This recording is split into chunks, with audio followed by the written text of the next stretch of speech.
ನಮಸ್ಕಾರ big boss ಮಂದಿಗೆ, ನಾನು ನಿಮ್ಮ ಲೈಫ್ ಬೇಕು ರಾಜೇಶ್. ಈ ನನ್ನ ಚಾನಲ್ಗೆ ನಿಮ್ಮೆಲ್ಲರಿಗೂ ಸ್ವಾಗತ. ಬಿಗ್ ಬಾಸ್ ಮನೆಯಲ್ಲಿ ನಿನ್ನೆ ಎಪಿಸೋಡಲ್ಲಿ ಬೆಳಬೆಳಗಿರಿ ರಜತ್ ಈ ಕಟಕ ಸಾಮ್ರಾಜ್ಯ ನಮಗೆ ಬೇಕೆ, ಎದ್ದೇಳಿ ಪ್ರಜೆಗಳೇ, ಅಂತರ್ಯುದ್ಧ ಮಾಡೋಣ ಅಂತ ಹೇಳ್ತಿದ್ದ. ಮತ್ತು ಇನ್ನು ತ್ರಿವಿಕ್ರಮ ಮತ್ತು ರಂಜಿತ್ ಒಂದಾಗಿ, ನಾನು ಸೇನಾಧಿಪತಿಯ ಅಧಿಕಾರವನ್ನು ರಾಜೀನಾಮೆ ನೀಡುತ್ತೇನೆ, ನೀನು ಹೋಗಿ ರಾಜೀನಾಮೆ ನೀಡು ಅಂತ ಹೇಳ್ಕೊಳ್ತಿದ್ದ.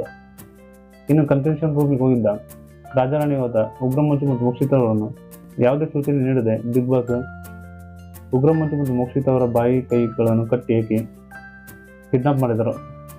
ಇನ್ನು ಈ ಕಡೆ ಮನೆಯಲ್ಲಿ ಐಶ್ವರ್ಯ ಅವರ ತಾಯಿಯ ವರ್ಷದ ತಿಥಿಯ ನೆನಪಿಗಾಗಿ ಮನೆಯಲ್ಲಿದ್ದ ಆಹಾರವನ್ನೇ ಎಡೆಯಾಗಿಟ್ಟು ನಮಸ್ಕರಿಸಿದರು.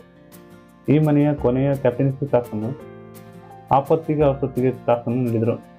ಇದರ ಪ್ರಕಾರ ಎರಡು ತಂಡದ 3 ಸದಸ್ಯರಿಗೆ ಕಣ್ಣುಗಳು ಬಟ್ಟೆ ಕಟ್ಟಿ ಅದರ ಮಾರ್ಗದರ್ಶಕರಾಗಿ ರಂಜಿತ್ ಮತ್ತು ತ್ರಿವಿಕ್ರಮ ಆಗಿದ್ದರು. ಮತ್ತು ಇದರ ಉಸ್ತುವಾರಿಯಾಗಿ ಚೈತ್ರ ಕುಂದಾಪುರ ಮತ್ತು ಗೋಲ್ಡ್ ಸುರೇಶ್ ಅವರು ಆಗಿದ್ದರು. ಮಾರ್ಗದರ್ಶಕರ ನೆರವಿನಿಂದ ಮನೆಯ 3 ಸದಸ್ಯರು ಕಣ್ಣಿಗೆ ಬಟ್ಟೆ ಕಟ್ಟಿಕೊಂಡು ಬಿಗ್ ಬಾಸ್ ಮನೆಯ ನಕ್ಷೆಯನ್ನು ಜೋಡಿಸಿ ಕೀಯನ್ನು ಹುಡುಕಿ ತನ್ನ ನಾಯಕರನ್ನು ಬಿಡಿಸಿದರೆ ಅವರು ಈ ಟಾಸ್ಕ್ನಲ್ಲಿ ವಿನ್ ಆಗುತ್ತಾರೆ ಎಂದು ಹೇಳಿದರು.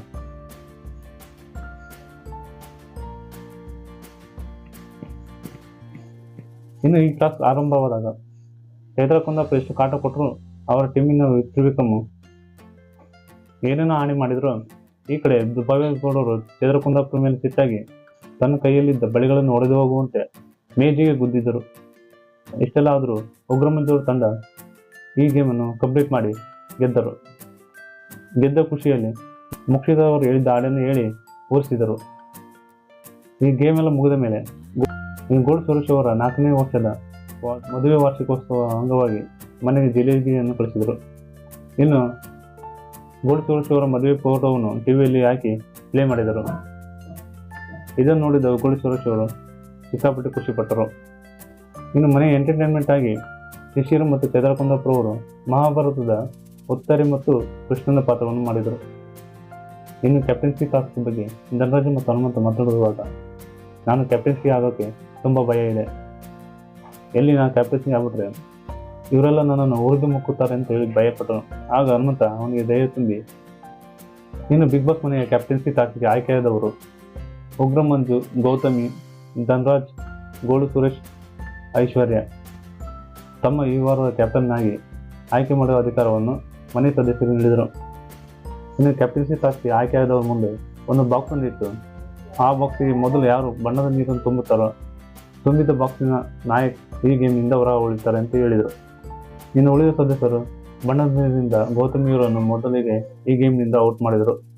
2ನೇದಾಗಿ ಮಂಜುವನ್ನು, 3ನೇದಾಗಿ ಭವ್ಯಗೌಡರನ್ನು, 4ನೇದಾಗಿ ಐಶ್ವರ್ಯರನ್ನು, ಕೊನೆಯದಾಗಿ ಎಲ್ಲರೂ ಒಟ್ಟಾಗಿ ಮಾತನಾಡಿಕೊಂಡು ಧನರಾಜನನ್ನು ಈ ಗೇಮ್ನಿಂದ ವಿನ್ ಮಾಡಿದರು.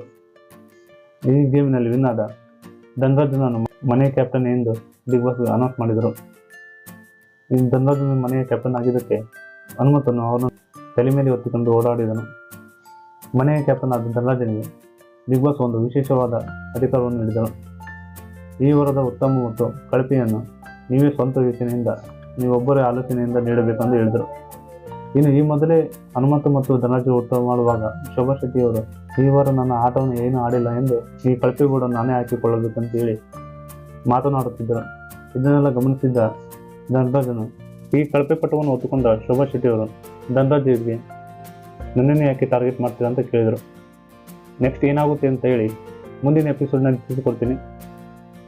ಈ ಮಾಹಿತಿ ನಿಮಗೆ ಇಷ್ಟವಾದಲ್ಲಿ ಈ ನನ್ನ ಚಾನಲನ್ನು ಲೈಕ್ ಮಾಡಿ, ಸಬ್ಸ್ಕ್ರೈಬ್ ಮಾಡಿ, ಬೆಲ್ ಐಕಾನ್ ಒತ್ತಿ ಹೆಚ್ಚಿನದಾಗಿ ಸಪೋರ್ಟ್ ಮಾಡಿ.